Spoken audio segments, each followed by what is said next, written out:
30 నిమిషాలలో నొప్పి లేకుండా వేడికోస్ వెయిన్ చికిత్స ఆవేశ హాస్పిటల్ హైదరాబాద్.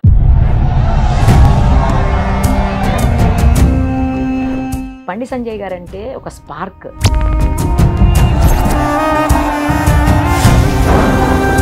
బండి సంజయ్ గారంటే ఉత్సాహం. బండి సంజయ్ గారంటే ఒక ధైర్యం.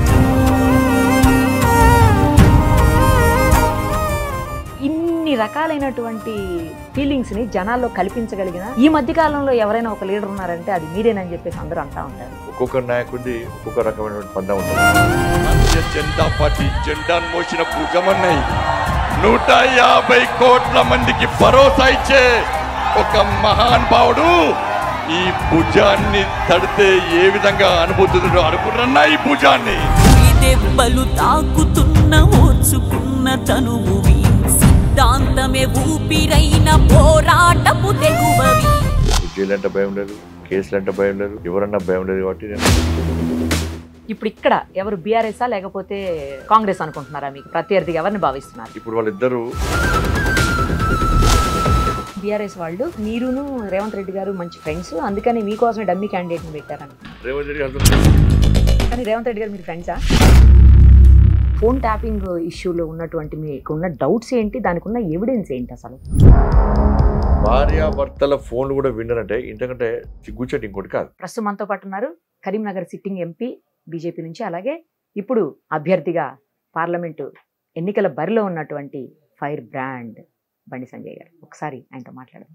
సార్ నమస్తే అండి. నమస్కారం. ఎలా ఉన్నారు సార్? చాలా బాగున్నాయి. ఎలా సాగుతుంది క్యాంపెయినింగ్? అస్సలు మేము చూస్తున్నాము, బట్ మీరు చెప్పండి. చాలా బ్రహ్మాండంగా సాగుతున్నది. ప్రజల యొక్క స్పందన బ్రహ్మాండంగా ఉంది. ఎందుకంటే మోడీ గారిని ప్రధానమంత్రి చేయాలని చెప్పి, ప్లస్ నేను కరీంనగర్ పార్లమెంట్ కు చేసినటువంటి అభివృద్ధి కానీ, రాష్ట్ర అధ్యక్షునిగా చేసినటువంటి ఆ ఫైట్, దాన్ని చూసిన తర్వాత ప్రజలందరూ కూడా తప్పకుండా గెలిపించాలని చెప్పి ఆలోచనతో ఉన్నారు. కాబట్టి ఆ స్థాయిలో స్పందన వస్తున్నది. ఎక్కడ పోయినా ప్రజలు వాళ్ళ ఇంటికి ఆహ్వానించడము, దాంతోపాటు 45 days ప్రజాహిత యాత్ర పేరుతోని ఈ కరీంనగర్ పార్లమెంట్ మొత్తం చుట్టొచ్చిందండి. అవును సార్, అవును. షెడ్యూల్ రాకముందే ఇప్పుడు అన్ని ఇంటర్నల్ మీటింగ్స్, కార్యకర్తలను సమాయత్తం చేయడం, అసెంబ్లీ వారిగా బహిరంగ సభ నిర్వహించడం, దాంతోపాటు ఎల్లుండి మోడీ గారి బహిరంగ సభ వెమ్లవాడలో ఉదయం 8 గంటలకే వెమ్లవాడలో మోడీ గారి బహిరంగ సభ ఉంది. అన్నిటి కూడా ఏర్పాటు చేస్తున్నాం. దాని ప్రచారం కూడా కార్యకర్తలందరూ కూడా కష్టపడి ఎండలు కూడా ప్రచారం చేసే ప్రయత్నం చేస్తున్నారు.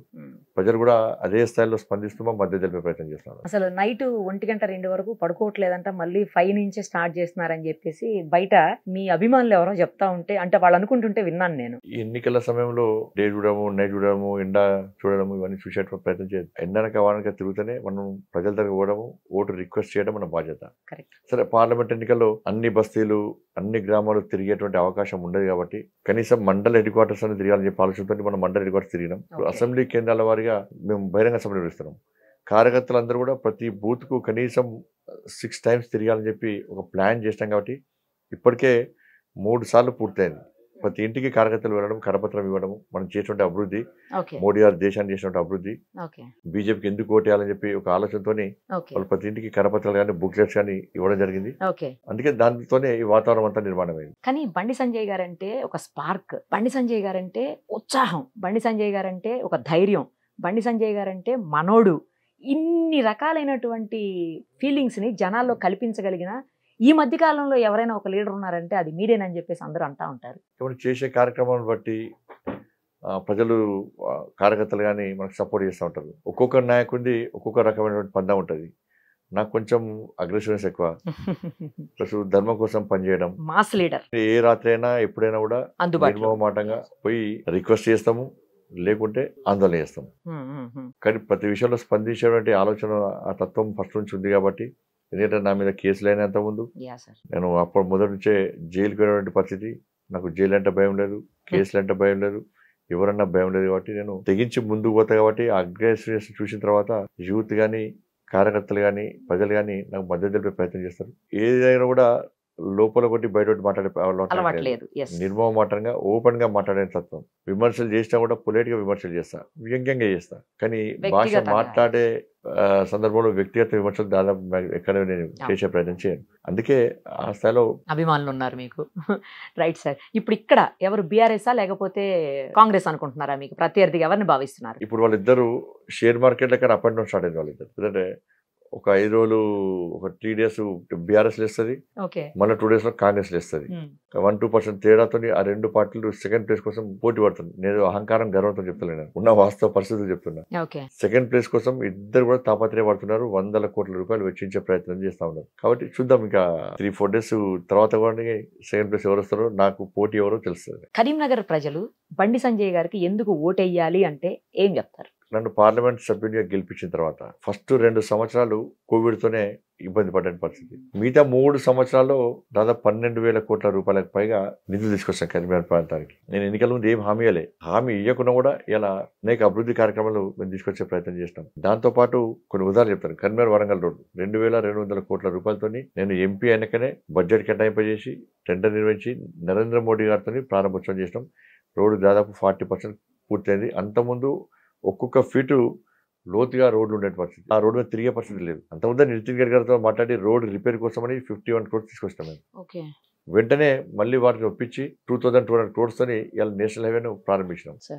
సిద్దిపేట ఎల్కతుర్తి రోడ్డు ఎప్పటించో ఆ ప్రాంత ప్రజల చిరకార కోరిక. అది 500 crores తోని ఇవాళ నేనే బడ్జెట్ కేటాయింపజేసి టెండర్ నిర్వహించి నరేంద్ర మోడీ గారితో ఇవాళ అది ప్రారంభోత్సవం చేస్తున్నాం. కరీంనగర్ ఆర్ఓబి ఉంది, ఆర్ఓబికి 154 crores. దాదాపు 30 సంవత్సరాలుగా ఇక్కడ ఇబ్బంది పడుతున్నారు ప్రజలంతా కూడా. రైల్వే రోజు 10 సార్లు గేట్ పడుతుంది. అంబులెన్సెస్ కానీ ఎమర్జెన్సీ ఉన్నటువంటి ప్రజలు కూడా అంతే ఇబ్బంది పడుతున్నారు. కాబట్టి ఇప్పుడు 154 crores తోని ఇవాళ ఆ ప్రాజెక్ట్ తయారు చేసినాం. ఇట్లా అనేక అభివృద్ధిగా సిఆర్ఎఫ్ ఫండ్స్ తెలంగాణకు ఎంత ఇస్తారో దాని 30% నేను కరీంనగర్ పార్లమెంట్ నియోజకవర్గానికి కొట్టాడి తీసుకున్నాం. గ్రామీణ సడక్ యోజన పైసలు కానీ అనేక అభివృద్ధి కార్యక్రమాలు ఇవాళ కరీంనగర్ పార్లమెంట్ లో చేసినాం. కాబట్టి ఇలా ప్లాన్ ప్రకారం బీఆర్ఎస్ కాంగ్రెస్ పార్టీ ఒకటై బండి సంజయ్ ఏం చేయలేని చెప్పి తప్పుడు ప్రచారం చేసిన సందర్భంలో మేము కొన్ని అసెంబ్లీ ఎన్నికలు కూడా బుక్లెస్ కొట్టించినాం. ఇప్పుడు కూడా బుక్లెస్ కొట్టించిన తర్వాత ప్రజలు ఆశ్చర్యపోతున్నారు. బండి సంజయ్ ఇన్ని అభివృద్ధి కార్యక్రమాలు చేస్తే బీఆర్ఎస్ కాంగ్రెస్ పార్టీ కనీసం ఇలా తప్పుడు ప్రచారం చేస్తూ ఉన్నారు. నేను అనేక సందర్భాల్లో సవాల్ చేసిన, మీరిద్దరూ ఎంపీ ఉన్నప్పుడు ఏం పనులు చేశారు? ఇవాళ మీరు అన్ని పనులు చేస్తే పోయినసారి 89,000 మెజార్టీతో నన్ను ఎందుకు గెలిపిస్తారు? కాంగ్రెస్ పార్టీ అభ్యర్థికి డిపాజిట్ ఎందుకు రాలేకపోయింది? పోయినసారి ప్రజలందరికీ వాస్తవ విషయాలు తెలుసుకున్నారు కాబట్టి ఈరోజు భారతీయ జనతా పార్టీని గెలిపించాలి, నన్ను ఎంపీ చేయాలి, నరేంద్ర మోడీ గారు ప్రధానమంత్రి చేయాలని చెప్పి ఆలోచనతో ముందుకు వస్తా ఉన్నారు. సీఎం గారు ఒక మాట అంటున్నారు, ఏంటంటే టెస్ట్ మ్యాచ్లు కావు ఇవి, T20 ఆడుతున్నాము మేము, సెమీఫైనల్స్లో బీఆర్ఎస్తో గెలిచాము, ఫైనల్స్లో బీజేపీతో గెలవబోతున్నాము అని చెప్పేసి అంటున్నారు. మరి మీరు ఇంకా అదే టెస్ట్ మ్యాచ్ల ఫార్మాట్లోనే ఉన్నారా? మీరు కూడా T20లోకి వచ్చేసారా? ఇప్పుడు దేశానికి సంబంధించిన ఎన్నికలు ఇవి, IPL జరుగుతున్నది. వారికి చెప్తున్నాను, ఇది Indian political league match. IPL అంటే అలా మార్చారా? Indian political league match. మా కెప్టెన్ నరేంద్ర మోడీ గారు, మరి రేవంత్ రెడ్డి గారు కెప్టెన్ ఎవరు? కెప్టెన్ లేని మ్యాచ్ ఆడితే అది వృధా. అది ఫీల్డర్ ఒకదికి పోతాడు, కీపర్ ఒకదికి పోతాడు, బౌలర్ ఒకదికి పోతాడు, కుక్కలు చింపిన విస్తలేక అటు ఇటు పోతా ఉంటారు. ఇలా కాంగ్రెస్ పార్టీ పరిస్థితి అదే. అదేంటి సార్, రాహుల్ గాంధీ గారు ఉన్నారుగా, వాళ్ళ ప్రధానమంత్రి అభ్యర్థి రాహుల్ గాంధీ గారు చెప్పండి ఎందుకు చెప్తలేరు? వాళ్ళు ఇక్కడ చెప్తలేరు కదా. రాహుల్ గాంధీ గారు ప్రధానమంత్రి అంటే సగం పార్టీలు వీక్తే వాళ్ళ పార్టీ. ఇప్పటికే మమతా గారు వేరు, నితీష్ కుమార్ గారు వేరు. కాబట్టి క్యాప్టెన్ లేని మ్యాచ్ ఇలా కాంగ్రెస్ పార్టీ ఆడుతున్నది. కాబట్టి ఇలా టెస్ట్ మ్యాచ్, 2020, IPL అన్నిటికీ ప్రజలు సిద్ధమై ఉన్నారు. మేము 400 points తోని ఇవాళ హ్యాట్రిక్ కొట్టబోతున్నాం. ఇవాళ మీరు 3వసారి కూడా ప్రతిపక్ష హోదా దక్కని పరిస్థితిలో మీరు డక్అవుట్ అవుతున్నారు. రీసెంట్ గా జరిగినటువంటి సభల్లో కాంగ్రెస్ నేతలు ప్రధాని గారిని, మోడీ గారిని, అలాగే అమిత్ షా గారిని కొంచెం దారుణమైనటువంటి పదజాలం, నాన్ పార్లమెంటరీ వర్డ్స్ అనాలి ఒక రకంగా, అలాంటి వర్డ్స్ తోటి దూషిస్తున్నారు. ఏ వ్యక్తి అయినా పాలిటిక్స్ లో ఉన్నప్పుడు మనం 10 మందికి స్ఫూర్తిదాయకంగా ఉండాలి. మనం మాట్లాడే భాష కానీ, మన వ్యవహార శైలి కానీ సమాజం మనం చూసి నేర్చుకోవాలి. జర కింది నుంచి వచ్చినాం కాబట్టి అధికారం ఉంది అని చెప్పి అహంకారంతో ఏ భాష పడితే ఆ భాష మాట్లాడితే ప్రజలు స్వీకరిస్తారంటే అది చాలా పెద్ద పొరపాటు, మూర్ఖత్వం అవుతుంది. మాట్లాడేప్పుడు మన స్టేజ్ మీద ఇటుపక్క వాళ్ళు మన అంచెలు చప్పలు కొడతారు కావచ్చు, అది శాశ్వతం కాదు. కానీ ప్రజలు ఏమనుకుంటున్నారు, మనం మాట్లాడే భాషను ప్రజలు స్వీకరిస్తున్నారా, ప్రజలు ఏ విధంగా చర్చించుకుంటున్నారు అనే విషయాన్ని ఆ నాయకులు గుర్తించాలి. ఫస్ట్ ఇవాళ ప్రపంచమే ది బాస్ గా నరేంద్ర మోడీ గారిని గుర్తిస్తున్నారు, ఆ విధంగా అభిమానిస్తా ఉన్నారు. ఈ దేశ ప్రజలందరూ కూడా నరేంద్ర మోడీ గారిని ఒక మహానుభావుడుగా ఇవాళ భావిస్తా ఉన్నారు, పేద ప్రజల పెన్నిధిగా భావిస్తా ఉన్నారు. ఏ కులమన కానీ ఈ దేశాన్ని అభివృద్ధి చేసినటువంటి ఒక మహనీయుడని భావిస్తా ఉన్నారు. నరేంద్ర మోడీ గారు ప్రధానమంత్రిగా లేని దేశాన్ని ఊహించుకోలేము అనేటువంటి పరిస్థితుల్లో ప్రజలు ఆలోచిస్తున్నారు. ఇటువంటి పరిస్థితుల్లో నరేంద్ర మోడీ గారి పట్ల రాహుల్ గాంధీ గారు పాల్గొన్న సభల్లోనే, రాష్ట్ర ముఖ్యమంత్రి గారు ఉన్న సభల్లోనే వ్యంగ్యంగా ఇష్టానుసారంగా మాట్లాడితే వాళ్ళు నిరోధించాల్సినటువంటి ఆ నాయకులు దాన్ని చూసి ఆనందించడం వాళ్ళ అవివేకం. అమిత్ షా గారి పట్ల కానీ, నరేంద్ర మోడీ గారి పట్ల కానీ భారతీయ జనతా పార్టీ నాయకుల పట్ల కానీ యథారాజా తదా ప్రజ.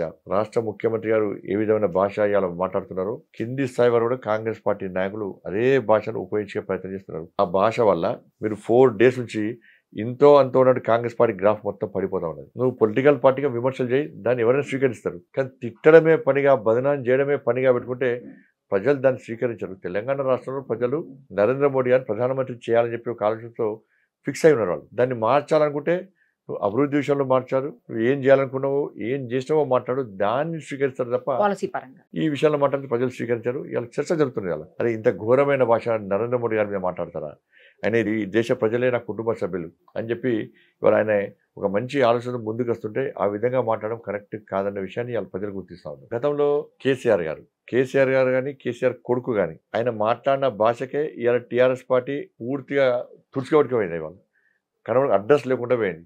ఎందుకంటే కేసీఆర్ మాట్లాడే అహంకారపూరితమైన భాష, కేసీఆర్ కొడుకు మాట్లాడేటువంటి ఆ కండకవరం తలకెక్కి మాట్లాడుతాడు అప్పుడప్పుడు. ఆ భాష చూసిన తర్వాత ప్రజలందరూ చిదరించుకున్నారు. అధికారం ఉందని చెప్పి ఇంత అహంకారంగా మాట్లాడతారా? ఎవరిని పడితే వాళ్ళను ఏ భాష పడితే ఆ భాష మాట్లాడి ఇవాళ ఏ విధంగా ప్రజల చిత్కారానికి గురైనో కాంగ్రెస్ పార్టీ నాయకులు గుర్తుంచుకోవాలి. అందుకే కేసీఆర్ను స్ఫూర్తిగా తీసుకొని, కేసీఆర్ని ఆదర్శంగా తీసుకొని ఇవాళ కాంగ్రెస్ పార్టీ నాయకులు ముందుగా ప్రయత్నం చేస్తున్నారు. ఎందుకంటే ఆ కేసీఆర్ యొక్క వ్యవహారశైలి చూసిన తర్వాత వీళ్ళు రోజు చూసి వీళ్ళు కూడా అదే పందాన్ని కొనసాగిస్తున్నారు. కాబట్టి ప్రజల లోపల అదే స్థాయిలో అతి తక్కువ సమయంలో కాంగ్రెస్ పార్టీ మీద వ్యతిరేకత వచ్చిందంటే దానికి కారణం వాళ్ళ మాట్లాడే భాష, వాళ్ళు ఇచ్చిన హామీని నెరవేర్చకపోవడం. అని యాక్చువల్లీ మీరంతా మోడీ గారిని నమ్ముకొని ముందుకు పోతున్నారు, పెళ్లి పెద్దను చూసి పిల్లనిస్తారా అని చెప్పేసి కామెంట్ చేస్తున్నారు సీఎం గారు. పెళ్లి సంబంధం గురించిదే పెళ్లి పెద్ద.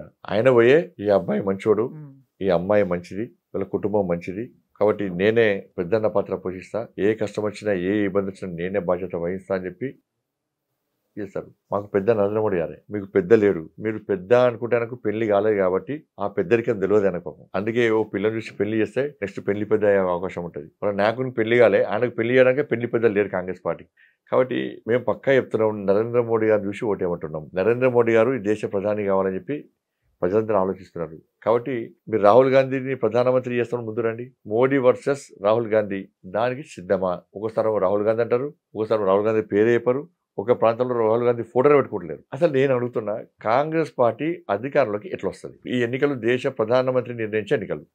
ఈ ప్రధానమంత్రి అభ్యర్థులు లేనప్పుడు మేము ఎవరు చూడేమంటారు? దేశం రక్షింపబడాలంటే, ఈ దేశం అభివృద్ధి చెందాలంటే, ఈ దేశంలో పేద ప్రజల బతుకులు బాగుపడాలంటే, ఇదే విధంగా దేశం ప్రపంచ దేశాల్లో అగ్రగామి దేశంగా మారాలంటే, ఎకనామీ విషయంలో కానీ అన్ని విషయాలు నరేంద్ర మోడీ గారిని ప్రధానమంత్రి చేయండి అని మేము అంటున్నాం. మరి వాళ్ళకి ప్రధానమంత్రి అభ్యర్థి లేరు అంటే ఈ దేశాన్ని రక్షించేటువంటి నాయకుడు కాంగ్రెస్ పార్టీలో లేడు. ఈ దేశంలో పేద ప్రజల బతుకులు బాగు చేసే నాయకుడు కాంగ్రెస్ పార్టీలో లేడు. కాబట్టి ఇలా ప్రజలు కాంగ్రెస్ పార్టీకి ఎందుకు ఓటేయాలి, ఎవరు చూసి ఓటేయాలని చెప్పి ప్రజలు ఆలోచిస్తున్నారు. దాంతోపాటు దేశంలో 272 స్థానాలు వస్తేనే ఇలా దేశంలో అధికారంలోకి వస్తుంది కాంగ్రెస్ పార్టీ. ఏ పార్టీ అయినా కానీ. కాంగ్రెస్ పార్టీ నాకు తెలిసి 300 సీట్లు 310 సీట్లు పోటీ చేస్తున్నారు. ఎట్లా అధికారానికి వస్తుంది? సొంతగా అలయన్స్ ఉన్నారు కదా సార్. అలయన్స్ వేరు. ఇలా భారతీయ జనతా పార్టీ స్వతహాగా 303 స్థానాలు గెలిచింది. ఎవరు స్వతహాగా అధికారం ఏర్పాటు చేసుకుంటాం, అలయన్స్ తో కాదు. కాంగ్రెస్ పార్టీ స్వతహాగా అంటున్నాను. ఎట్లా అధికారానికి వస్తుంది కాంగ్రెస్ పార్టీ? కాబట్టి అలా ప్రతిపక్ష హోదా కూడా మళ్ళీ తిరిగి వచ్చేటువంటి అవకాశం లేదు. కాబట్టి కాంగ్రెస్ పార్టీ హోదా కూడా రాదంటారా? పోయిసారి వచ్చిందా ప్రతిపక్ష హోదా? రాలే కదా. ఏం మారింది? ఎవరు ఓటేమంటే చెప్పండి. బండి సంజయ్కి కరీంనగర్ ప్రజలు ఓటేస్తే నేను పోయి నరేంద్ర మోడీ గారికి ఓటేస్తా. మరి కాంగ్రెస్ పార్టీకి ఓటేస్తే మరి ఎవరికి ఓటేస్తారు? వాళ్ళకే క్లారిటీ లేదు. ఒక్క క్లారిటీ ఉంది వాళ్ళకి. ఏం క్లారిటీ ఉందంటే మేము ఎట్టి బస్సులో అధికారం రాము మన క్లారిటీ మాత్రం క్లియర్ ఉంది వాళ్ళకి. అసెంబ్లీ ఎన్నికల్లో పనిగట్టుకొని మిమ్మల్ని ఓడించారు. అటు బీఆర్ఎస్ అలాగే ఇటు కాంగ్రెస్ వాళ్ళు కలిసి అంటున్నారు. అంత అవసరం వాళ్ళకి ఏముంటుంది? ఇద్దరు కలిసి చేయాల్సినంత అవసరం ఏముంటుంది అనేది ఒక పాయింట్. అసలు ఒక విషయం చెప్పండి, మీకు ఎంపీ అవటం ఇష్టమా, ఎమ్మెల్యే అవటం ఇష్టమా? స్వతహాగా ప్రజలు తీసుకునే నిర్ణయాలు దానికోసం ఎమ్మెల్యే గెలవాలని పోటీ చేసినాం, ఎమ్మెల్యే కాలేకపోయినాం, ఎంపీగా పోటీ చేస్తున్నాం. ప్రజలు ఎంపీ చేస్తారని చెప్పి నమ్మకం విశ్వాసం నాకైతే ఉంది. ఇద్దరు కలిపి ఓడగొట్టడం అంటే బీఆర్ఎస్ పార్టీ ఆ గడిలు బద్దలు కొట్టింది నేను, మా కార్యకర్తలు అందరం కలిసి. నేను రాష్ట్ర అధ్యక్షుడు కాబట్టి నేను ముందుండి ఫైట్ చేసిన. కేసీఆర్ ను ప్రశ్నించడానికే ఆ రోజు అన్ని పార్టీల నాయకులు భయపడ్డారు. కేసీఆర్ ను విమర్శించాలని కూడా అన్ని పార్టీల నాయకులు భయపడ్డారు. అటువంటి పరిస్థితుల్లో కేసీఆర్ గవర్నమెంట్ లో తెలంగాణలో పేద ప్రజలందరూ అనేక ఇబ్బందులు పడుతుంటే వాళ్ళు మాకు ప్రత్యామ్నాయం కావాలి, మాకు భరోసా ఇచ్చేటువంటి ఒక నాయకుడు కావాలి, ఒక పార్టీ కావాలని చెప్పి ఆలోచిస్తున్న తరంలో కేంద్ర నాయకత్వంలో రాష్ట్ర అధ్యక్షుడిగా చేసినప్పుడు మా కార్యకర్తలు అందరం కలిసి, నాయకులు అందరం కలిసి ఒక ప్రశ్నించే గొంతుగా ఇవాళ పేద ప్రజలకు ఒకవైపు భరోసా ఇవ్వడము, బీఆర్ఎస్ పార్టీకి గుణపాఠం చెప్పాలి, కేసీఆర్ మెడలు వంచాలని చెప్పి ఒక ఆలోచనతో ఏ విధంగా ఫైట్ చేసినామో అందరికీ తెలుసు. ఇలా భారతీయ జనతా పార్టీ ఫైట్ చేసింది. రైతుల విషయంలో కొట్లాడింది మేము. కల్లాలకు పోయి కొట్లాడితే మా మీద బీఆర్ఎస్ పార్టీ గుండాలతో పాటు పోలీసులు దాడి చేశారు. ఒక్కటే రోజు 18 వాహనాలు ధ్వంసమైనవి. ఇలా 3-4 కార్యకర్తల కాలు చేతులు విరిగినాయి లాఠీ చార్జీలు. ఒక రిటైర్డ్ ఆర్మీకి సంబంధించిన మా నాయకుడు కూడా కాలు ఫ్రాక్చర్ అయింది. ఇట్లా మేము కళ్ళలో పోయినాం. కాంగ్రెస్ పార్టీ ఏ రోజు కూడా కళ్ళకు పోయి వాళ్ళ రైతులను భరోసా కల్పించే ప్రయత్నం చేయలే. ఇలా కేసులైనా మా మీద 317 జీవో ఉద్యోగ ఉపాధ్యాయులు చెట్టుకొని పుట్టుకొని చేస్తే దాన్ని సవరించాలని చెప్పి ఫైట్ చేసింది మేము. నా పార్లమెంట్ కార్యాలయంలో ఫైట్ చేస్తే నా పార్లమెంట్ కార్యాలయంలో పెద్ద ఎత్తున పోలీస్ బలగాలు వచ్చి దాడి చేసి నన్ను తీసుకుపోయి అరెస్ట్ చేసి ఫైర్ ఇంజన్తో కొట్టారు, కట్టన్ మిషన్తో దాడి చేశారు. మా కార్యకర్తలు 4-3 మహిళా కార్యకర్తలకు ఫ్రాక్చర్స్ అయినాయి. తీసుకుపోయి నన్ను జైల్లో వేసారు, మా కార్యకర్తలు జైల్లో వేసారు. దాంతోపాటు కేసులు బుక్ చేశారు. కాంగ్రెస్ పార్టీ 317 జీవో వ్యతిరేకంగా కొట్లాడే వాళ్ళ మీద జైలుకు పోలేవాళ్ళు, వాళ్ళ కేసులు కాలే. కొట్లాడింది మేము. దాంతోపాటు నిరుద్యోగ సమస్య, ఇంటికో ఉద్యోగం ఇస్తాను కేసీఆర్ ఇంటికో ఉద్యోగం ఇవ్వకపోవడం వల్ల నోటిఫికేషన్ ఇవ్వకపోతే మేము ఫైట్ చేసిన తర్వాత ఇచ్చిన నోటిఫికేషన్ అన్ని కూడా దొంగ నోటిఫికేషన్లు ఇవ్వడము, నోటిఫికేషన్లు ఇచ్చి కూడా వాళ్ళ పార్టీ నాయకులతోనే కోర్టులో కేసు ఇచ్చడము, ఆ నేరాన్ని మా మీద నెట్టే ప్రయత్నం చేశారు. చివరకు టీఎస్పీఎస్సీ పేపర్ కూడా లీక్ చేసింది. లీక్ అయితే కొట్లాడింది మేము, నిరుద్యోగ మార్పులు చేసింది మేము. చివరకు నా మీద హిందీ పేపర్ లీక్ చేసినాను కేసు పెట్టి. ఎవడైనా తలకే ఉన్నాడు అకలున్నాడు హిందీ పేపర్ లీక్ చేస్తారండి, సైన్స్ మ్యాథ్స్ లీక్ చేస్తారు కానీ హిందీ పేపర్ లీక్ చేస్తాను నా మీద కేసు పెట్టి ఇవాళ నన్ను జైలుకి పంపిండు, మా కార్యకర్తలు కేసులు పెట్టాడు.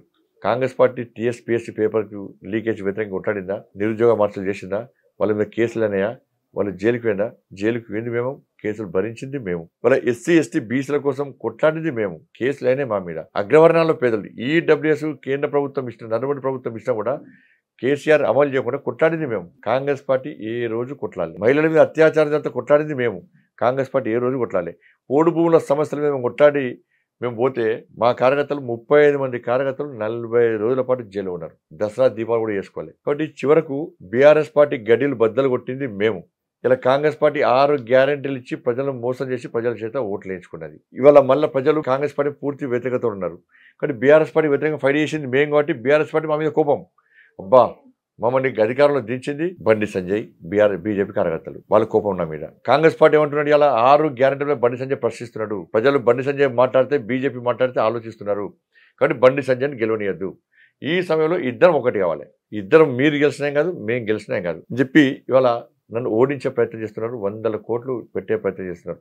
దానికి తోడు ఇక్కడ కాంగ్రెస్ పార్టీ సంబంధించిన నాయకుడు బీఆర్ఎస్ పార్టీతో కుమ్మక్కాయండి. బీఆర్ఎస్ పార్టీ అభ్యర్థి గారు పోటీ చేస్తాను ఆలోచన పాప ఆయనకు లేదు. నేను పోటీ అయ్యా ఇక్కడ గెలవమని చెప్పి అన్న తర్వాత కూడా కేసీఆర్ నువ్వు మా కుటుంబ సభ్యునివి, నువ్వే పోటీ అయ్యా అంటే ఇలా మేమేం కావాలి, పార్టీ ఏం కావాలి. కాబట్టి నా మాట నమ్మి నువ్వు కంపల్సరీ పోటీ చేయాలని చెప్పి కేసీఆర్ గారు చెప్పిన తర్వాత కేసీఆర్ కొడుకుకు ఇక్కడ మంత్రికి చాలా సన్నిహిత సంబంధాలు, వాళ్ళ కుటుంబ సభ్యులతో మంచి సంబంధాలు ఉంటాయి. నాకు 2 దోస్తులు. కాబట్టి ఆయన ఏం చేసిండు, మేము ఎట్టి వాళ్ళు 2nd ప్లేస్ రావాలి, కాబట్టి నువ్వు కాంగ్రెస్ పార్టీ నుంచి డమ్మీ అభ్యర్థిని పెట్టు అని చెప్పినాక ఇక్కడ మంత్రి ఇలా కాంగ్రెస్ పార్టీ నుంచి ఒక డమ్మీ అభ్యర్థి. ఆయన కాంగ్రెస్ పార్టీతో జెండా పట్టలే, ఏ ప్రజా ఉద్యమాల్లో పాల్గొనలే, ఆయన ఎప్పుడు ప్రజల్లోకి రాలే, ఎప్పుడు ప్రజా సమస్యలు పట్టించుకున్న పాపన వరదు. వాళ్ళ కాంగ్రెస్ పార్టీ కార్యకర్తలే ఈయన ఎవరు అంటున్నారు. మాకెప్పుడు కాంగ్రెస్ పార్టీలో కనవాళ్ళే ఊట టక్కటక్కడ తీసుకొచ్చి ఇవాళ మీరు టికెట్ ఎట్లా ఇస్తారు కాదు. వీళ్ళు ఏమంటున్నారంటే బీఆర్ఎస్ వాళ్ళు కావాలని మీరును రేవంత్ రెడ్డి గారు మంచి ఫ్రెండ్స్, అందుకని మీకోసమే డమ్మీ క్యాండిడేట్ ని పెట్టారంటున్నారు. కానీ రేవంత్ రెడ్డి గారు పెట్టిన క్యాండిడేట్ కాదు కదా. రేవంత్ రెడ్డి గారు ఎవరు పెడతాన్నారు, ప్రవీణ్ రెడ్డి గారు పెడతాన్నారు. కానీ టికెట్ ఎవరు ఇక్కడ మంత్రి ఎమ్మెల్యేలందరితో మెప్పించి వాళ్ళ పట్టుకొని పోయి టికెట్ తెప్పించుకున్నాడు. అందరూ తెలుసు అది. కానీ మీరు లోపాయికారి ఒప్పందం చేసుకొని కావాలని చెప్పేసి పెట్టారు ఆయన అంటున్నారు. ఎవరితో ఒప్పందం చేసుకుంటాం మేము? రేవంత్ రెడ్డి గారు రేవంత్ రెడ్డి గారు నాకే సంబంధం. టికెట్ ఇచ్చింది రేవంత్ రెడ్డి గారు కాదు. ఇప్పుడు ఏఐసీసీ టికెట్ ఇచ్చింది, వచ్చాక రేవంత్ రెడ్డి ప్రవీణ్ రెడ్డి గారు టికెట్ ఇవ్వాలని కొట్లాడారు. కానీ ఎవరు టికెట్ ఎవరు చెప్తే టికెట్ వచ్చింది? కానీ రేవంత్ రెడ్డి గారు మీరు ఫ్రెండ్సా? రాజకీయాలలో అందరితో బాగుంటాను నేను, అందరితో ఉంటాను, ఇతర పార్టీలతో బాగుంటాను. నేను ఎంపీ ఉన్న కాలంలో బీఆర్ఎస్ పార్టీ కాంగ్రెస్ పార్టీ కార్యకర్తలు ఇబ్బంది పడితే అనేక మంది కాంగ్రెస్ పార్టీ కార్యకర్తలు కూడా నేను సహాయం చేసిన, పార్టీలకు అతీతంగా. ఇప్పుడు మోడీ గారు ఏం చెప్పారు, ఎన్నికల వరకు మాత్రమే రాజకీయం, ఎన్నికల తర్వాత అందరితో కలిసి ఉండాలి. Correct sir. అది బీఆర్ఎస్ పార్టీలో కూడా కేసీఆర్ కుటుంబ సభ్యులు కొంతమంది పడుచుకుంటారు, మిగతా వాళ్ళను ఉద్యమకారం కూడా పడుచుకునే పరిస్థితి లేదు. వాళ్ళు బీఆర్ఎస్ పార్టీ కార్యకర్తలు వస్తే కూడా మా కార్యకర్తలను ఇబ్బంది పెట్టని కార్యకర్తలు, నాయకులు, ప్రజలను ఇబ్బంది పెట్టని నాయకులు ఎవరు వచ్చినా కూడా వాళ్ళకి నేను సహకరించే ప్రయత్నం చేస్తున్నాను. అందుకే ఇప్పుడు కర్నూలులో ఏం జరుగుతున్నది, జెండాలు పక్క పెట్టి మమ్మల్ని ఎప్పుడంటే అప్పుడు సహాయం చేసినప్పుడు ఆదుకున్నట్టు బండి సంజయ్ గెలవాలి, నరేంద్ర మోడీ గారు ప్రధానమంత్రి కావాలని చెప్పి ఆలోచన, అలా అన్ని జెండాలు పక్క పెట్టి గెలిపించడమే ఎజెండాగా ముందుకు వస్తాం. సార్, ఇంత ఫైర్ బ్రాండ్ మీరు చెంగిచెర్ల ఇష్యూలో ఎందుకు అంత ఇమోషన్ అయ్యారు? చెంగిచెర్ల ఇష్యూ బయట సమాజం తెలియని సంఘటనలు జరిగినాయి అక్కడ. బైన్సాలో అప్పుడు సుమన్ టీవీ ఇంత ముందు రాలే. నిజంగా అప్పుడు సుమన్ టీవీ ఇంటుంటే ఇలా బైన్సాలో జరిగేటువంటి విషయాన్ని సుమన్ టీవీ పక్కా నిక్కచ్చిగా నిజాతిగా బయటపెట్టేది. ఏమైందంటే చెంగిచెర్లలో హోలీ కంటే ముందు రోజు ఆ వర్గం ఎస్టీ సామాజిక వర్గానికి సంబంధించిన వాళ్ళకు ఒక ఆచారం ఉంటుంది. అమ్మవారిని తీసుకొచ్చి హోలీ కంటే ముందు కాముడి కాల్స్తామంటారు.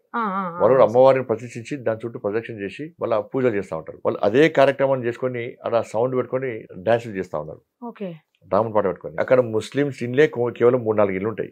కానీ ఏకదాటిగా 300 మంది వచ్చి దాడి చేశారు. ఫస్ట్ సౌండ్ బంద్ చేయమంటే సౌండ్ బంద్ చేసి ఇంట్లో ఉన్నారు. పోయినరు, మళ్ళీ వచ్చి మూకు మీద దాడి చేశారు. ఆడ మొగ ముసలి వాళ్ళని తేడా లేకుండా ఎట్లా పడితే అట్లా కొట్టారు. కొట్టి విచక్షణాయుతంగా దాడులు చేశారు. చేసి సౌండ్ బాక్సులు అన్ని బలగొట్టి వెళ్ళిపోయారు. ఇలా అక్కడ పోలీసులు న్యాయాన్ని కాపాడాల్సిన, చట్టాన్ని కాపాడాల్సిన పోలీసులు వాళ్ళ కొమ్ము కాసే ప్రయత్నం చేశారు. ఎందుకంటే పైనుంచి ఆదేశాలు వచ్చినాయి. ఈ దారుణం జరిగినాక కంపల్సరీ పోవాల్సిందే. కిషన్ రెడ్డి గారు వేరు, ఈటల రాజేందర్ గారు వేరు. దాని తర్వాత నేను పోయినప్పుడు నన్ను పోలీసులు రాని అన్నారు. 5 ఓడిస్తామన్నారు. ఎందుకు 5 పోతాము? కార్యకర్తలు అందరూ తీసుకుపోతాం. మీడియాని రానియమన్నారు. మీడియాని పక్కా తీసుకుపోతాము. బయట సమాజానికి వాస్తవ విషయాలు చెప్పాలంటే మీడియా రాకుండా ఇంకోళ్ళు వస్తారు. మరి మీరన్నా కనీసం ప్రెస్ కాన్ఫరెన్స్ పెట్టి జరిగిన దారుణం చెప్పే ప్రయత్నం చేయండి.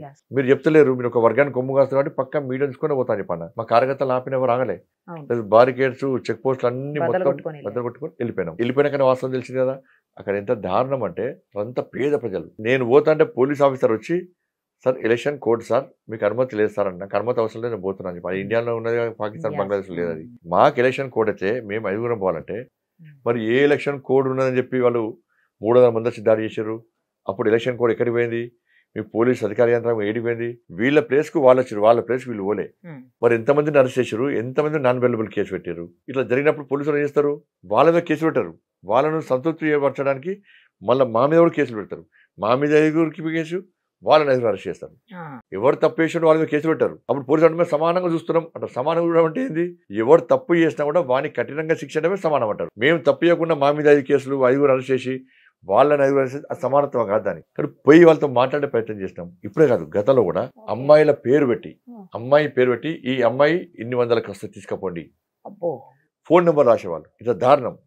అక్కడ అమ్మాయిలను రాత్రి తీసుకుపోయి పోలీసు వాళ్ళు మహిళలను చూడకుండా తీసుకుపోయి ఎట్లా కొట్టినంటే వాతావరణం వచ్చినాయి. పోలీస్ ఆఫీసర్ ఒక ప్రెగ్నెన్స్ లేడీ, ఆ లేడీ మా భర్తను కొట్టకుండా సార్ అంటే తీసుకొని చిక్కనే కొడతాను. ప్రెగ్నెన్స్ ఉన్న అమ్మాయిని కూడా వేధించే ప్రయత్నం చేశారు. రిమాండ్ అటువంటి ఒక మహిళ, ఆమెకు అప్పటికే ఆమెకు అంతకుముందు ఆమె పేషెంట్, ఆమె చిన్న పాప ఉన్నది, పాలలాగే పాప. ఆమె తీసుకుపోయి హెల్త్ మంచిగా తీసుకుపోయి రిమాండ్ చేశారు. ఆ పాప ఏడుస్తూ ఉన్నది. వాళ్ళు చేసిన తప్పేంది? వాళ్ళ ప్రాంతంలో హోలీ పండుగ సందర్భంగా వాళ్ళు భక్తి పాటలు పెట్టుకొని డ్యాన్స్ చేయడమే వాళ్ళు చేసిన పొరపాటు. దీన్ని మేము పోయి మాట్లాడితే మళ్ళీ దీన్ని మతతత్వం, మా మీద కేసులు. ఈ సంఘటన జరిగింది. ఇది అక్కడ ప్రతిరోజు ఇబ్బంది ఎదుర్కొంటున్నారు. వీళ్ళ ప్లాన్ ఏంటంటే అక్కడ ఉన్న వాళ్ళ గుడిసెలను అక్కడి నుంచి శాశ్వతంగా తొలగించాలి, ఆ స్థలాన్ని కబ్జా చేయాలి. అక్కడ ఒక మాఫియా దంద నడుస్తుంది. ఇలా ఈ గొడవ జరిగితే అందరం నాయకులు వస్తే మీడియా ఫోకస్ చేస్తే ఆ మాఫియా దంద బయటపడుతుంది. కాబట్టి ఆ మాఫియా దంద బయటపడకుండా ఉండాలి, ఎవరి దృష్టి ఉండదు ఈ ప్రాంతం మీద అని చెప్పి వీళ్ళు ఒక ప్లాన్ చేయడం వలన ఇవాళ అక్కడ ఇబ్బంది పడే ప్రజలు ఇబ్బంది పడుతూనే ఉన్నారు. కాబట్టి అక్కడ హిందువులకు భరోసా కల్పించాలి, ఒక ధైర్యం కల్పించడానికి నేను వెళ్ళడం జరిగింది. రీసెంట్ గా మీ కిషన్ రెడ్డి గారు కామెంట్ చేశారు, మా కరీంనగర్ సింహం గెలుపు తథ్యం, అక్కడ ఖాయం పక్కా, ఇంకా ఆయన అక్కడ ప్రచారం చేయాల్సిన అవసరం కూడా లేదు అనేసి. ఏంటి ఇప్పుడు పక్క కాన్స్టిట్యుయెన్సీస్ మీద ఏమన్నా కాన్సన్ట్రేట్ చేయబోతున్నారా మీ వాళ్ళని గెలిపించడానికి? ఈ తెలంగాణ రాష్ట్రంలో కిషన్ రెడ్డి గారి నేతృత్వంలో 10 నుంచి 12 సీట్ల వరకు కూడా మేము 17 సీట్లు గెలవాలని ప్లాన్ చేసినాం. 10 నుంచి 12 సీట్లు గెలిచే అవకాశాలు ఉన్నాయి. కాబట్టి ఈ పార్లమెంట్ ఎన్నికల్లో అందరూ అనుభవం ఉన్న నాయకులే పోటీ చేస్తూ ఉంటారు. కాబట్టి నేను కూడా కరీంనగర్ పార్లమెంట్ అభ్యర్థిగా పోటీ చేసినప్పుడు ఇక్కడ కూడా చాలా ప్రచారం చేయాల్సిన అవసరం ఉంటుంది. 7 నియోజకవర్గాలు అసెంబ్లీ నియోజకవర్గాలు ఉంటాయి. కాబట్టి వేరే ప్రాంతానికి పోయేటువంటి సమయం లేదు. కాబట్టి ఇక్కడనే ప్రచారం చేసే ప్రయత్నం చేస్తాను. ఎందుకంటే అసెంబ్లీ ఎన్నికల సందర్భంగా నేను మొత్తం బయట తిరిగినాం. ఇక్కడ ఇబ్బంది వచ్చింది. 3000 ఓట్లతో ఓడిపోయాను. 1500 ఓట్ల వస్తే గెలిచేవాడిని. కానీ సమయం ఇబ్బంది ఉండడం వల్ల ఇవాళ అట్లా వచ్చింది. ఈసారి తప్పకుండా మనం ఇక్కడనే సమయం ఇచ్చి పనిచేయాలనుకుంటున్నాం. కాబట్టి బయటకు వెళ్ళే అవకాశం లేదు, వెళ్ళాలనే ఆలోచన కూడా లేదు, ఎందుకంటే టైం లేదు కాబట్టి. సార్ ఫైనల్గా ఒకటి చెప్పండి, మీకు ఫోన్ ట్యాపింగ్ ఇష్యూలో ఉన్నటువంటి మీకు ఉన్న డౌట్స్ ఏంటి, దానికి ఉన్న ఎవిడెన్స్ ఏంటి? అసలు గతంలో కేసీఆర్ ప్రభుత్వంలో అందరికీ వాట్సాప్ కాల్ చేసేవాళ్ళు, సిగ్నల్ కాల్ చేసేవాళ్ళు, అంటే ఫేస్ టైం చేసేవాళ్ళు. ఎప్పుడైనా నార్మల్ కాల్ మీరు చేసినరా? చేసే పరిస్థితి లేదు. ఈ భయానక వాతావరణాన్ని సృష్టించేది ఎవరు? కేసీఆర్ కుటుంబం. చివరికి ఇది వాస్తవం బయటకు వచ్చింది. భార్యాభర్తల ఫోన్లు కూడా విన్నారంటే ఇంతకంటే సిగ్గుచేటు ఇంకోటి కాదు. ఇటువంటి పరిస్థితుల్లో ఫోన్ ట్యాపింగ్ వ్యవహారం జరుగుతూ ఉన్నది. ఇది వాస్తవం అని చెప్పి అందరికి తెలుసు. ఇది అసెంబ్లీ ఎన్నికల సందర్భంగానే జరుగుతుంది. ఇవాళ ఇది బయటకు వస్తున్నది, ప్లాన్ చేస్తున్నారు. ఎందుకంటే ప్రభాకర్ రావు అనే వ్యక్తి ఇంటెలిజెన్స్ ఆఫీసర్. ఆయనకు ప్రజల నాడు ఏంది, ప్రజల మూడేంది, నెక్స్ట్ ఏ ప్రభుత్వం రాబోతుందో మనకు సమాచారం ఉంటుంది. అసెంబ్లీ ఎన్నికల ముందు కాంగ్రెస్ పార్టీ ప్రభుత్వమే తెలంగాణ రాష్ట్రంలో అధికారంలోకి వచ్చే అవకాశం ఉందని భావించిన తర్వాత కాంగ్రెస్ పార్టీతో దోస్తాను చేయాలి. నేను కాంగ్రెస్ పార్టీ అధికారంలోకి వచ్చినాక ఫోన్ ట్యాపింగ్ 80% బయటకు వస్తుంది, కానీ మేమేం కాపాడుకోవాలని ఒక ఆలోచనతో ఆయన కాంగ్రెస్ పార్టీలో కొంతమంది నాయకులతో కుమ్మక్కని. దానికి కరీంనగర్ సెంటర్. ప్రభాకర్ రావు గారి వియ్యంకుడు కరీంనగర్లో ఉంటాడు. వీళ్ళ అమ్మాయిని వాళ్ళ అబ్బాయికి ఇచ్చాడు. వాళ్ళ వియ్యంకుడు ఇక్కడ ఉంటాడు. అసెంబ్లీ ఎన్నికల సందర్భంలో ఆయన ఇక్కడికి వచ్చిండు, ఆ వియ్యంకుని ఇంట్లో ఉన్నాడు. దీనిలో ఇంకో నేరస్తునిగా ఉండి జైల్లో ఉన్నటువంటి వ్యక్తి, దోషిగా భావింపబడినటువంటి రాధాకిషన్ రావు గారు కరీంనగర్కి వచ్చి ప్రతిమా హోటల్లో 314 రూమ్ నెంబర్లో ఉన్నాడు. ఇక్కడ ఉండి ఏం చేశారు, ఇక్కడి నుంచి ఫోన్ ట్యాపింగ్ చేయడం, ఇక్కడ కాంగ్రెస్ పార్టీ నాయకులతో కుమ్మక్కై కాంగ్రెస్ పార్టీ అభ్యర్థులకు కొంతమందికి డబ్బులు ఇచ్చి నెక్స్ట్ ఎంపీ మేము చెప్పినటువంటి వ్యక్తికి టికెట్ ఇవ్వాలి అని చెప్పించి పెద్ద ఎత్తున డబ్బు లావాదేవీలు జరిగినాయి. పార్లమెంట్ ఎన్నికలు వచ్చినాయి. వాళ్ళు ఎవరైతే వ్యక్తిని పెట్టారో ఆ వ్యక్తికే ఇవాళ టికెట్ వచ్చింది. ₹1,00,000 ఇవాళ గెలిచి ఢిల్లీ దాకా ముట్టినాయి. ఇవాళ ఏమైంది, ఇక్కడ అభ్యర్థికి వచ్చింది. ఇక్కడ పోటీ చేసే అభ్యర్థి ఎక్కడ ఉంటున్నాడు, ఆ ఫోన్ ట్యాపింగ్ ప్రభాకర్ రావు గారి వియ్యంకుని ఇంట్లోనే కాంగ్రెస్ పార్టీ అభ్యర్థి ఉంటున్నాడు. డబ్బులు మొత్తము వాళ్ళ వియ్యంకునే వస్తుంది. ఈ బహిరంగ రహస్యం, ఇది అందరికి తెలిసిన విషయం. కాబట్టి ఫోన్ ట్యాపింగ్ పైసలు వచ్చినప్పుడు ఇవాళ ₹1,00,000 పెట్టి ప్రజాపతిని కొనుగోలు చేసే ప్రయత్నం చేస్తున్నారు. డైరెక్ట్ అకౌంట్లో ₹5,00,000 ఇస్తున్నారు. ఎక్కడి నుంచి వచ్చిన ఎన్ని పైసలు. కాబట్టి వాళ్ళ కాంగ్రెస్ పార్టీ అభ్యర్థి గెలిస్తే, బీఆర్ఎస్ పార్టీ అభ్యర్థి ఎట్లా వాళ్ళోడే, కాంగ్రెస్ పార్టీ అభ్యర్థి గెలిస్తే రేపు ప్రభుత్వం మీద ఒత్తిడి తీసుకొచ్చి ఈ కేసును నిర్వీర్యం చేసే ప్రయత్నంలో భాగమే ఇది. ఎంత మూర్ఖత అంటే, ఇదే మా ఇల్లు, మా ఇంటికి వచ్చారు మీరు. ఇవాళ ఈ పక్కనే పెట్రోల్ బంక్ ఉంటుంది.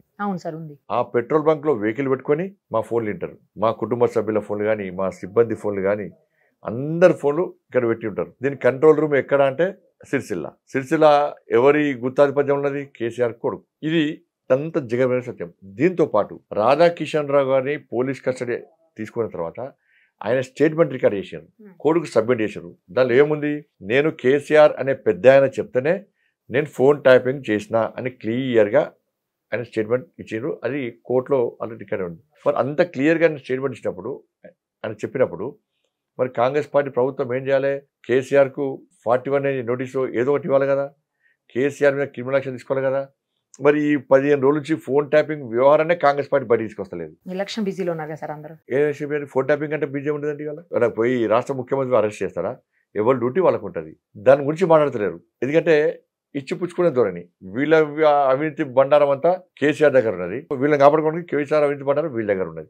కాబట్టి ఇవన్నీ కూడా ఒక ప్లాన్. కాబట్టి ఇవన్నిటి మీద దృష్టి పడకుండా ఉండడానికే ఇవాళ గాడిది గుడ్డని తీసుకొస్తున్నారు. నేను ఎన్నికల్లో ప్రచారం చేస్తుంటాను, మోడీ గారు ప్రచారం చేస్తున్నారు, కిషన్ గారు ప్రచారం చేస్తున్నారు, అమిత్ షా ప్రచారం చేస్తున్నారు. ఏం చేస్తున్నారు, కమలపు ముందు పెట్టుకుంటున్నారు. కానీ రాష్ట్ర ముఖ్యమంత్రి గాడిది గుడ్డు పెట్టుకుని ప్రచారం చేస్తున్నారు. ఇప్పుడు ప్రజలందరూ కాంగ్రెస్ పార్టీ సింబల్ మారింది అయింది, కాంగ్రెస్ పార్టీ సింబల్ గాడిది గుడ్డ అయింది అని చెప్పి వాళ్ళు చూస్తున్నారు. రేపు బ్యాలెట్ లో గాడిది గుడ్డు కనబడితే ఓటేస్తున్నారు.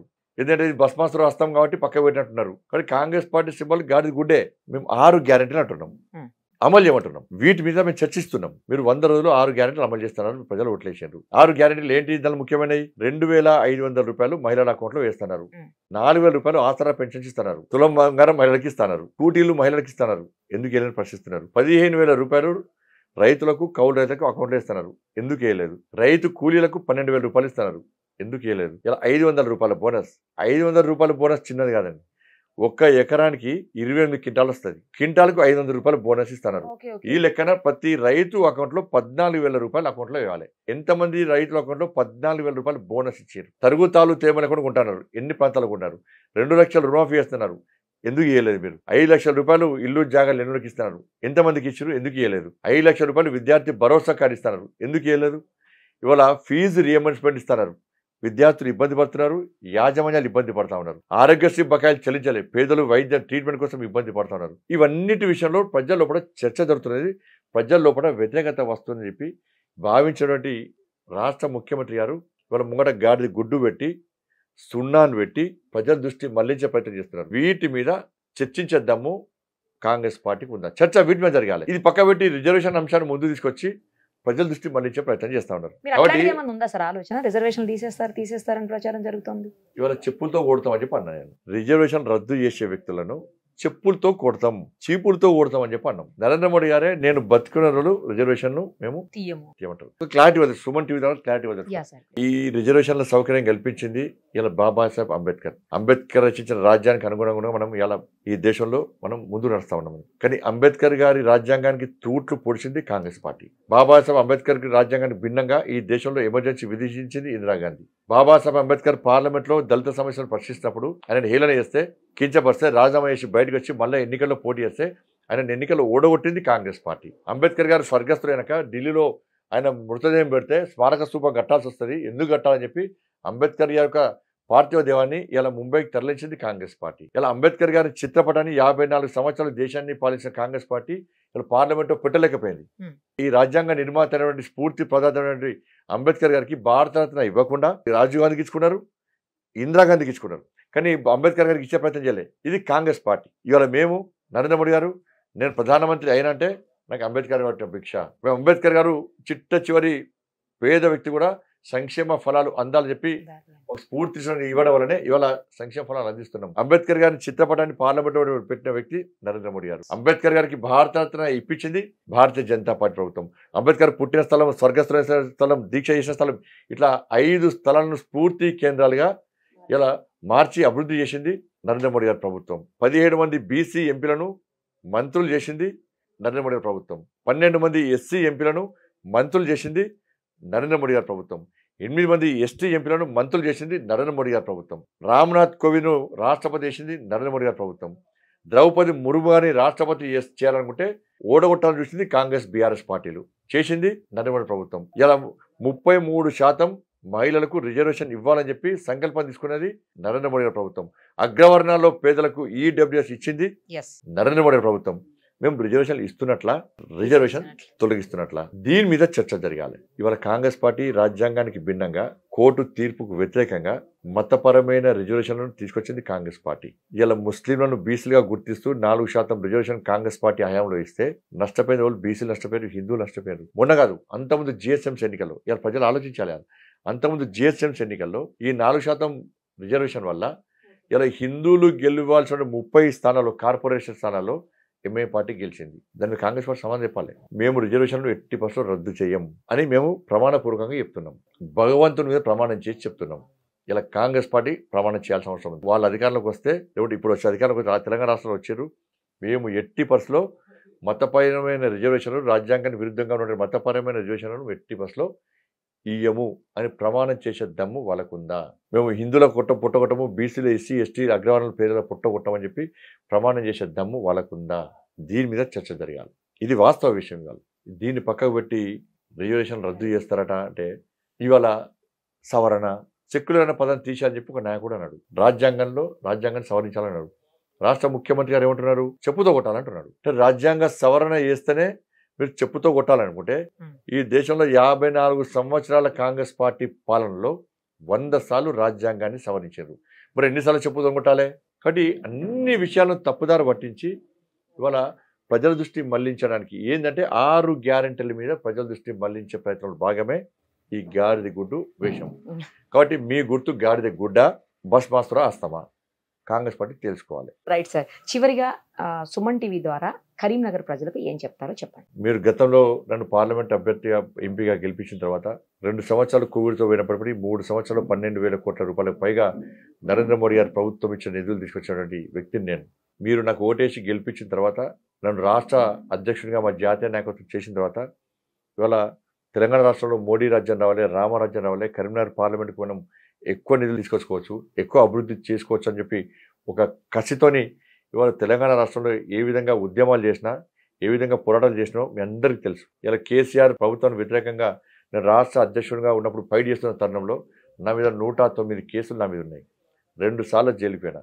అన్ని ఉద్యమాలు చేసిన వ్యక్తిని. ఈ కరీంనగర్ గల్లీలో నేను ఏ విధంగా ధర్మం కోసము, పేద ప్రజల కోసం ఫైట్ చేసినో మీ అందరికీ తెలుసు. మీరు ప్రోత్సహించినటువంటి కార్యకర్త నేను, మీరు తయారు చేసినటువంటి కార్యకర్త నేను. గల్లీలో ఒక కార్యకర్తను ఢిల్లీ వరకు పంపించినటువంటి మహానుభావులు కరీంనగర్ పార్లమెంట్ నియోజకవర్గ ప్రజలు. ఇలా మీరు నాకు ఓటేసి గెలిపిస్తేనే నేను నరేంద్ర మోడీ గారికి ఓటేసిన. నరేంద్ర మోడీ గారికి ఓటేస్తేనే 370 ఆర్టికల్ రద్దయింది, 3 తలాక్ రద్దయింది, అయోధ్యలో రామ మందిర నిర్మాణం జరిగింది, కరీంనగర్కు 12,000 కోట్ల రూపాయలకు పైగా నిధులు వచ్చినాయి. ఇవాళ మీరు పెంచి పోసిన కార్యకర్త నేను. ఆపద వస్తే కష్టం వస్తే ఎప్పుడు వచ్చినా ఫైట్ చేసినటువంటి వ్యక్తి నేను. వాళ్ళ నాకు పోటీగా 2 అభ్యర్థులు పోటీ చేస్తున్నారు.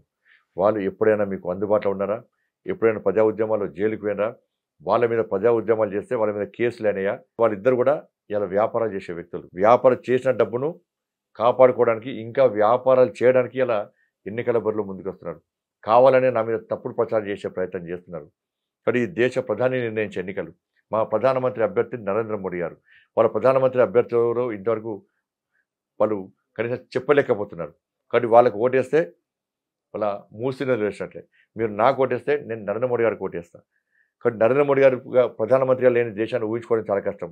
ఈ దేశం రక్షింపబడాలంటే, ఈ దేశం అభివృద్ధి చెందాలంటే, ఈ దేశంలో పేద ప్రజల బతుకులు బాగుపడాలంటే, కరీంనగర్ పార్లమెంటు నియోజకవర్గానికి అధిక నిధులు రావాలంటే వాళ్ళ భారతీయ జనతా పార్టీ అభ్యర్థిగా పోటీ చేస్తున్న నన్ను భారీ మెజార్టీతో గెలిపించాల్సిందిగా మీ అందరికీ విజ్ఞప్తి చేస్తున్నాను. భారత్ మాతాకి జై, జై శ్రీరామ్. Thank you sir. చాలా బిజీలో పాపం ప్రజలతోటి ప్రతి క్షణం కలుస్తూ తినడానికి కూడా సమయం లేనటువంటి ఈ పరిస్థితుల్లో మాకు టైం ఇచ్చారు, ఇంత టైం, క్వాలిటీ టైంని.